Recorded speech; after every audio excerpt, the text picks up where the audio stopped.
नाजरीन, दुनिया भर में हुकूमतें शहरियों पर मुख्तलिफ टैक्स लगाकर सरकारी ख़जाना भरती हैं। टैक्स की दो बुनियादी अक़साम हैं, डायरेक्ट या बराह रास्त और इनडायरेक्ट या बिलवास्ता टैक्स।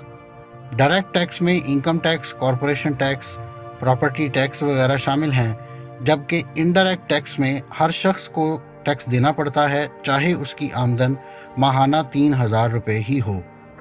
और इस टैक्स में sales tax, service tax, excise duty और विदहोल्डिंग टैक्स वगैरह शामिल हैं। ताहम तरक्की याफ्ता ममालिक में हुकूमतों की कोशिश होती है कि बिलवास्ता टैक्स कम से कम लगाए जाएं, क्योंकि ये टैक्स अमीर और गरीब के दरमियान फ़र्क नहीं करते। इन ममालिक में कुल टैक्सों में सिर्फ 20 से 25% बिलवास्ता टैक्स होते हैं और हुकूमतें अपनी 75 से 80% आमदन बराह रास्त टैक्सों से हासिल करती हैं। पाकिस्तान में मगर उल्टा हिसाब है। यहाँ हुकूमत को 65 से 70% आमदन इनडायरेक्ट टैक्सेस से मिलती है। मगर अलमिया ये है कि हमारे हुक्मरानों ने विद होल्डिंग टैक्स को बराह रास्त टैक्स के ज़ुमरे में शामिल कर रखा है। अगरचे बराह रास्त टैक्सों से विद होल्डिंग टैक्स की आमदन निकाल दी जाए तो पाकिस्तानी हुकूमत को तकरीबन 90% आमदन इनडायरेक्ट टैक्सेस से हासिल होती है। हुकूमत ने पाकिस्तानी कौम पर 75 मुख्तलिफ अक़साम के विद होल्डिंग टैक्स आयद कर रखे हैं। पाकिस्तान में बिलवास्ता टैक्सों की बहुत ज़्यादा शरह ने अवाम का जीना मुहाल कर दिया है, क्योंकि ये टैक्स अमीर और गरीब में तमीज़ नहीं करते। एक दिहाड़ीदार मज़दूर या ड्राइवर अपने खाने पीने की अशिया से लेकर बिजली, गैस और मोबाइल फ़ोन के बिलों पर लगाए गए मुख्तलिफ टैक्स अदा करता है, जबकि अरबपति पाकिस्तानी भी तकरीबन इसी शरह से टैक्स अदा करते हैं।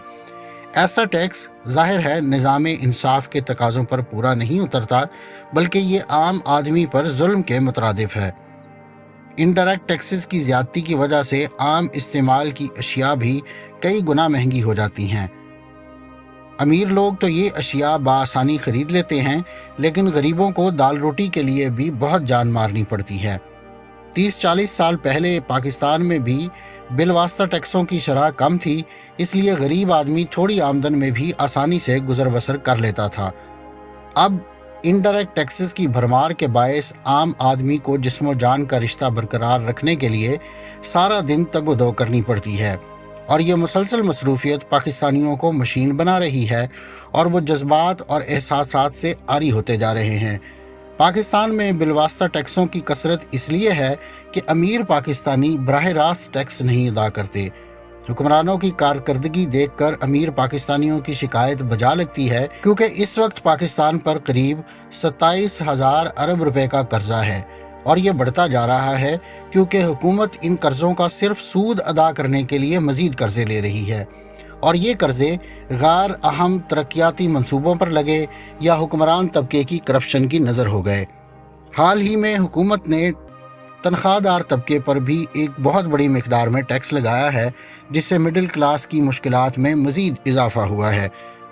पाकिस्तान में 22 करोड़ पाकिस्तानियों में से सिर्फ 8 से 13 लाख पाकिस्तानी इनकम टैक्स और दूसरे टैक्स अदा करते हैं, और ये तादाद हमारी आबादी का निसफ हिस्सा भी नहीं बनती। तरक्की याफ्ता ममालिक में ये शरह बहुत ज़्यादा है।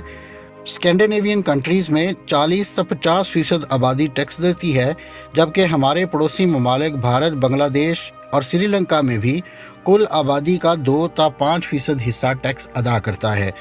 माहिरीन का कहना है कि पाकिस्तान में कम से कम 1 करोड़ पाकिस्तानी ऐसे हैं जो टैक्स दे सकते हैं, और अगर ये पाकिस्तानी अपने हिस्से का टैक्स अदा करने लगें तो हुकूमत पाकिस्तान की आमदन में खातर खा इजाफा हो जाएगा।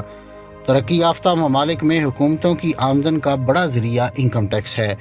वहाँ जो शहरी जितना ज़्यादा अमीर होता है वो उतना ही ज़्यादा इनकम टैक्स और दूसरे टैक्स भी अदा करता है। अक्सर औकात उमरा की 50% से भी ज़्यादा कमाई टैक्सों के ज़रिए सरकारी ख़जाने में पहुँच जाती है। ताहम पाकिस्तान में टैक्स निज़ाम की एक और बड़ी खामी इसका पेचीदा होना भी है।